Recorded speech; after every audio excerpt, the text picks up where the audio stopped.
क्या आप जानते हैं जब कोई भी इंसान शिखर से सिफर की तरफ लौटता है तो अपनी जड़ों की तरफ लौटना शुरू कर देता है। यह बात हम अरविंद केजरीवाल एंड कंपनी के लिए कह रहे हैं।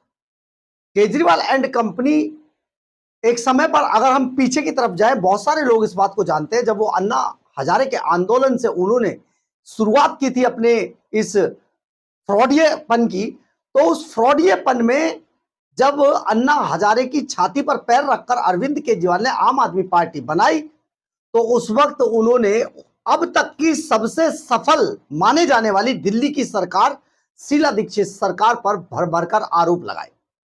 बड़ी 5-5 किलो रद्दी लटकाकर मनीष सिसोदिया और अरविंद केजरीवाल घुमा करते थे और झूठ फैलाया करते थे। स्थिति यह हो गई कि पूरे देश के अंदर ऐसा लगने लगा कि जितने भी नेता हैं अरविंद केजरीवाल को छोड़कर वो सब डाकू हैं, चोर हैं, लुटेरे हैं। बस केजरीवाल अकेले ऐसे एक एलियन ईमानदारी का पल्लू पकड़कर धरती पर उतरा है कि बस अब वो सब कुछ बदल देगा। लेकिन दिल्ली ने जब शीला दीक्षित सरकार को उखाड़कर फेंक दिया, बीजेपी और कांग्रेस के बड़े बड़े दिग्गजों के सुपड़ा साफ हो गए, जमानतें जब्त हो गई। उस वक्त अरविंद केजरीवाल की सरकार दिल्ली में आई, लेकिन सरकार ने जितनी ईमानदारी का ढोल पीटा था उतनी बड़ी बेईमान निकली। दिल्ली के अंदर 10 सालों तक अरविंद केजरीवाल ने शासन किया और उन 10 सालों के दौरान जो आरोप लगाए थे, हैरान कर देने वाली बात है, शीला दीक्षित सरकार पर एक एफआईआर तक केजरीवाल नहीं दर्ज करवा पाए। साथ ही दिल्ली में 10 सालों में ना एक स्कूल बना, ना एक स्कूल कॉलेज बना, ना एक नया अस्पताल बना, ना एक सड़क बनी, ना एक पुल बना, ना एक पुलिया बनी। कोई विकास नहीं हुआ। 10 साल में लोगों को बद से बदतर स्थिति में ला दिया गया। पॉल्यूशन के नाम पर ऑड इवन और ऑड इवन के नाम पर सब कुछ बंद। यही कुछ 10 सालों तक खेल चलता रहा। 10 सालों के बाद दिल्ली की जनता को होश आया और निकाल कर इन्हें बाहर फेंक दिया। आज जब ये सत्ता से बाहर हो गए और पंजाब में इनकी सत्ता के ताबूत में अंतिम कील ठुकने जा रही है, तो अब अरविंद केजरीवाल एंड कंपनी अपनी जड़ों की तरफ लौट रहे हैं। हमने जो कहा, शिखर से सिफर की तरफ, और शिखर से सिफर की तरफ जब ये लौट रहे हैं तो इन्हें फिर से अपनी जड़ें याद आ गई। जड़ें जानते क्या? झूठ बोलना और झूठे आरोप लगाना। खैर, अरविंद केजरीवाल एंड कंपनी ने अपना सबसे फ्लॉप शो, कभी मंत्री रहा सौरभ भारद्वाज को दिल्ली सौंपी हुई है, और वो आजकल बस उसी अंदाज में नए नए आरोप लगाते रहते। खैर, आरोप क्या है? सौरभ भारद्वाज ने रेखा गुप्ता सरकार पर एक बड़ा आरोप लगाया है कि 22,000 करोड़ रुपए का चावल घोटाला रेखा गुप्ता सरकार ने किया है। सरकार ने एक आसाम के अंदर एक कॉरपोरेशन के साथ मिलकर 3 साल के लिए दिल्ली के गरीब से गरीब आदमी को जो राशन में चावल मिलना था, उसकी लूट का पूरा एक प्लान बनाया, और वो लूट लगभग 22,000 करोड़ रुपए के चावल बेचने की लूट थी, जिसके अंदर जो कमीशन था, जो दलाली थी, वो करीब 11,000 करोड़ की दलाली होनी थी। और ये मैं आपको चिट्ठी दिखा रहा हूँ जो मेरे हाथ में है। इस चिट्ठी के अनुसार दिल्ली सरकार ने कहा कि ये जो असम का कॉरपोरेशन है एक, वो फूड कॉरपोरेशन ऑफ इंडिया से बेहद सस्ते और हाईली सब्सिडाइज्ड रेट पर चावल लेगा। क्यों लेगा? कि दिल्ली के अंदर जो माइग्रेंट लेबर है, जो होमलेस है, जो दिहाड़ी मजदूर है, उसको ये चावल बांटा जाएगा। मजेदार बात यह है कि 33,000 मीट्रिक टन चावल हर हफ्ते आएगा, मगर इसकी प्रेस कॉन्फ्रेंस मंत्री मनजिंदर सिंह सिरसा जी ने नहीं की, रेखा गुप्ता जी ने नहीं की। क्यों नहीं की? क्योंकि मेरा मानना यह है कि उनको इस चीज का अंदाजा था कि ये चावल दिल्ली में नहीं बटेगा, और अगर ऐसा ना होता तो जैसे ही चावल बांटने की स्कीम पर वो साइन करते, जैसे ही उन्हें पता चलता कि चावल आ गया है, वो तुरंत खुद मीडिया चैनल को ले जाके उनके सामने ये चावल बांटने की स्कीम को शुरू करते।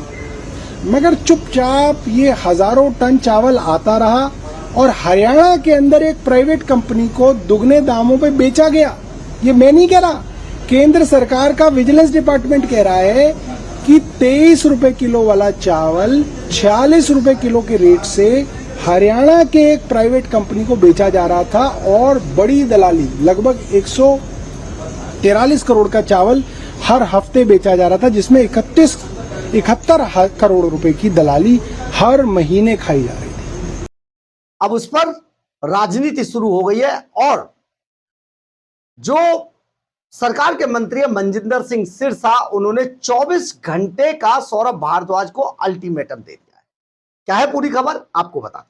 नमस्कार, मैं हूं कुमार गजेंद्र, जनपद ऑन द स्पॉट में आपका स्वागत है।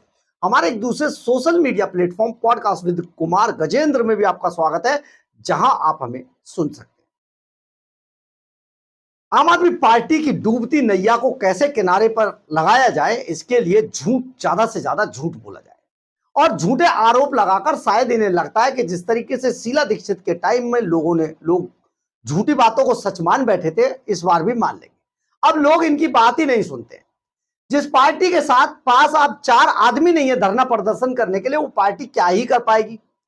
अरविंद केजरीवाल के अगर सीजेपी के कॉकरोच जनता पार्टी के धरने को देखा जाए सोनम वांगचुक से पहले तक, तो वहां पर 4 लोग इकट्ठे नहीं हुए। तो आप किस केजरीवाल की बात कर रहे हैं। खैर, सौरभ भारद्वाज ने रेखा गुप्ता सरकार पर एक बड़ा आरोप लगाते हुए कहा है कि उन्होंने 22,000 करोड़ रुपए का घोटाला किया है और यह घोटाला चावल खरीद, गरीब के चावल की खरीद पर किया गया है। क्या है पूरा मामला, आपको एक एक परत दर परत आपको समझाते हैं। दरअसल है क्या, केंद्र सरकार असम के अंदर और दूसरी जगहों पर एक योजना चलाती है, जिसके लिए वो गरीबों को, ऐसे गरीब जिनके राशन कार्ड नहीं होते, यानी कि जो प्रवासी होते हैं या मजदूर होते हैं या वहां उस स्टेट में काम करने आए होते हैं, ऐसे लोगों के लिए सब्सिडी का चावल उपलब्ध कराती है। अब इस चावल में सौरभ भारद्वाज आरोप लगा रहे हैं। एक वीडियो डालकर उन्होंने कहा था और उन्होंने कहा कि ये जो सब्सिडी का चावल था, इसी में बड़ा घोटाला किया गया, करीब 22,000 करोड़ का ये घोटाला है। अब यहां पर मनजिंदर सिंह सिरसा ने साफ तौर पर कहा कि भैया देखिए, अब तो आपको कानून के दायरे में आना पड़ेगा और इन्हें 24 घंटे का अल्टीमेटम दे दिया है। अब यहां पर आप ये समझिए कि जो कहानी क्या है, असम की एक कॉरपोरेशन है, असम के कॉरपोरेशन से दिल्ली सरकार ने ये रेखा जैसा आरोप ये लगा रहे हैं सौरभ भारद्वाज, उसके अनुसार दिल्ली सरकार ने असम के कॉरपोरेशन के साथ मिलकर एक काम ठेका किया कि दिल्ली के गरीबों के लोगों का जो चावल था उसमें केंद्र से जो आता है उसे असम में बेचा गया। 1100 करोड़ रुपए की इसमें दलाली खाई गई और 33,000 मीट्रिक टन चावल हर हफ्ते सप्लाई किया गया असम की कॉरपोरेशन को, यानी कि फूड कॉरपोरेशन ऑफ इंडिया से गरीबों के नाम पर सब्सिडी का चावल लेकर रेखा गुप्ता सरकार असम की कॉरपोरेशन को यह चावल सप्लाई कर रही थी। और असम की जो कॉरपोरेशन थी वो हरियाणा की एक कॉरपोरेशन को इसी चावल को महंगे दामों पर बेच रही थी। ये कहानी ऐसी बनाई गई है, बस पूछिए मत। इसमें सौरभ भारद्वाज जो आरोप लगा रहे हैं उसमें 33,000 मीट्रिक टन चावल हर हफ्ते सप्लाई था, करीब 143 करोड़ रुपए का चावल हर हफ्ते भेजा जा रहा था, जिसमें 71 करोड़ रुपए की दलाली थी। ये सौरभ भारद्वाज कह रहे हैं। अब आप सुनिए, रेखा गुप्ता सरकार ने 22,000 करोड़ की ये जो पूरा योजना थी इसमें घोटाला किया है। 3 साल तक ये योजना चलने वाली थी। दिल्ली सरकार गरीबों को बांटे जाने वाले चावल को फूड कॉरपोरेशन ऑफ इंडिया से लेकर असम की एक नॉर्थ इंडिया कॉरपोरेशन कंपनी को बेच रही थी और ये चावल ऐसे गरीबों के लिए केंद्र सरकार देती है जो प्रवासी मजदूर होते हैं और दिहाड़ी मजदूर जो वहां पर काम करने के आते हैं, जिनके राशन कार्ड नहीं होते, उनको यह सप्लाई किया जाता है। अब यहां पर यह सारा का सारा जो चावल था, ये सौरभ भारद्वाज ये आरोप लगा रहे हैं कि ये चावल बहुत सस्ते दामों पर लेकर जो आगे जो कंपनी थी, हरियाणा की जो कंपनी थी, प्राइवेट कंपनी, उसे बेचा जा रहा था। यानी कि 23 रुपए किलो का चावल खरीद कर 46 रुपए में बेचा जा रहा था। ये सौरभ भारद्वाज ने आरोप लगाया। लेकिन सबसे बड़ी बात यह है कि आप यहां पर इसको ऐसे समझें कि अगर ऐसा था तो अभी इसमें जांच हो जाएगी और जो आएगा सामने आ जाएगा। इसमें तो छुपा भी कोई नहीं सकता है, क्योंकि असम में तो किसकी सरकार है आपको सबको पता है। तो ये आप समझिए कि एक बड़े घोटाले की बात कहकर बार बार सौरभ भारद्वाज जिस तरीके से शीला दीक्षित पर कभी अरविंद केजरीवाल आरोप लगाया करते थे, वैसे आरोप अब रेखा गुप्ता सरकार पर लगाए जा रहे हैं। लेकिन ये वो नहीं है, मतलब हम जो कह रहे हैं आप उसको समझिए, ये कांग्रेस नहीं है। क्योंकि जो कांग्रेस आला कमान था उस वक्त सोनिया गांधी यानी कि यूपीए की सरकार जो केंद्र के अंदर थी, उसने शीला दीक्षित सरकार को दोषी मानकर, मतलब उन्होंने खुद ही मान लिया था और उन्हें भगवान भरोसे छोड़ दिया। जो आला कमान था कांग्रेस का, उन्होंने कोई बचाव नहीं किया। कपिल सिब्बल जैसे लोग कुछ नहीं बोले और शीला दीक्षित सरकार को गिर जाने दिया, यानी कि उनको ज्यादा से ज्यादा बदनाम होने दिया गया। और शीला दीक्षित सरकार की तरफ से कोई अपना पक्ष रखने आया ही नहीं, ना कोई कोर्ट गया। लेकिन ये भारतीय जनता पार्टी रेखा गुप्ता की सरकार है, इन्होंने तुरंत रिएक्ट करते हुए अब मनजिंदर सिंह सिरसा ने 24 घंटे का अल्टीमेटम दे दिया है और इसके बाद यह भी मामला कोर्ट के अंदर होगा।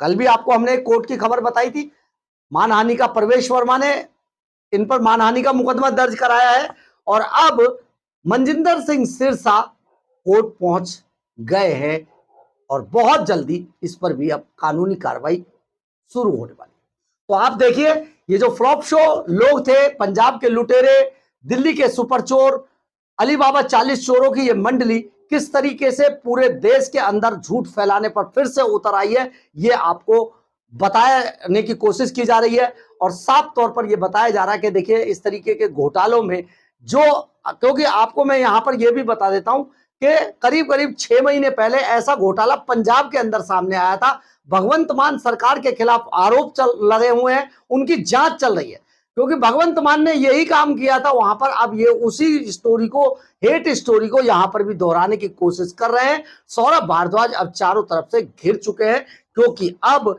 इनका झूठ चलने वाला नहीं है, क्योंकि ये देश के अंदर डर्टी पॉलिटिक्स के लिए एक्सपोज हो चुके हैं। बहरहाल, अगर आपको हमारी ये खबर अच्छी लगे तो आप इसे लाइक, सब्सक्राइब और शेयर जरूर करें। कमेंट्स बॉक्स में अपनी राय जरूर लिखें।